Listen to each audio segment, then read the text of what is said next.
All right, have to have our camera crew move up. Guys, take a break. All right, we're gonna talk about a deep subject right now. We're gonna talk about why techniques don't work as far as blocking and attacking, and what's actually happening that kills the timing of things, all right?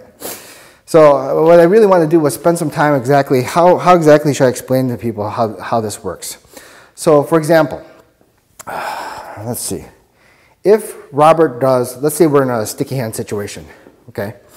If I do something like Pak punch, okay? Let's say I do something like Pak punch, okay?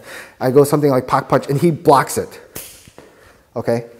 And you're like, well, what happened? Is he faster? Did he feel it better or whatever?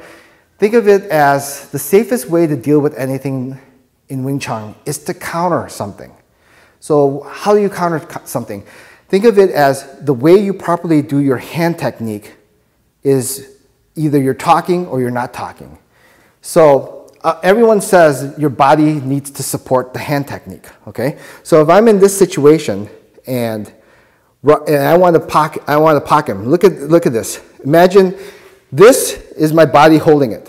How do I know? Because when I push here, look, automatically my body can move it. When my hand moves further out, this is my hand talking.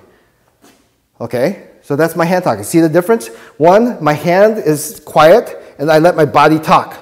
I automatically move him. If I let my hand talk by itself, this becomes what? You end up using a muscle. It's not much muscle, don't get me wrong. It's not that much muscle. But by using that amount of basically talking, to best illustrate it, talking is when I talk during that process, I can't counter it. Okay, so look at the two. So the difference is when I'm here and the body supports it, this is me just simply listening. Okay, when my hand extends further out, this is me talking. So if I talk, I can't counter. If I don't talk, I can counter. So what happens a lot of times as far as just looking at this simple concept as far as why a technique fails or why it doesn't. In a video we did long time ago, okay? I used muscle, right? And then I asked Robert to pak sao. Go ahead, do your pak. And he couldn't get through. All right? Why couldn't he get through? Because at that point, let's say I'm using muscle right now.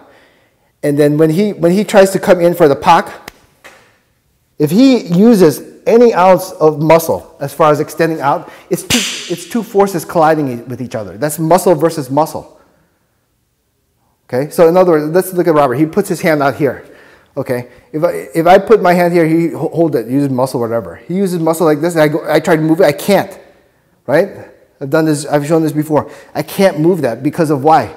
Because this hand is active on its own. It's talking. All right? But when my hand's passive, and look, I'm not moving it with my hand, I'm moving it with my body. When I move it with my body, see? My body goes here, it allows me to move it. But if I use it with my hand, it's two forces against each other.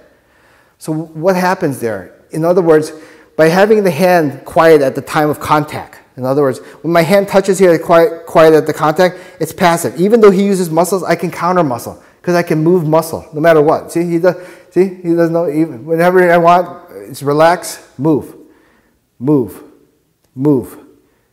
Okay? But once I start using my hand out of place, it's not even much. Once he does that, he can counter that because it's two hands talking. But once I relax, see, I stay within range, I move.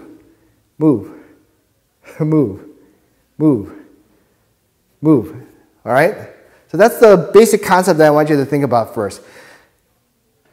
Your hand technique, is it supported? Is it not? Everyone says body because my body is the one that's actually moving in. That's the one talking, then the hand can counter. If my hand becomes to the point where that's talking, it's two people talking at the same time. I want my hand to stay quiet so I can actually counter the technique.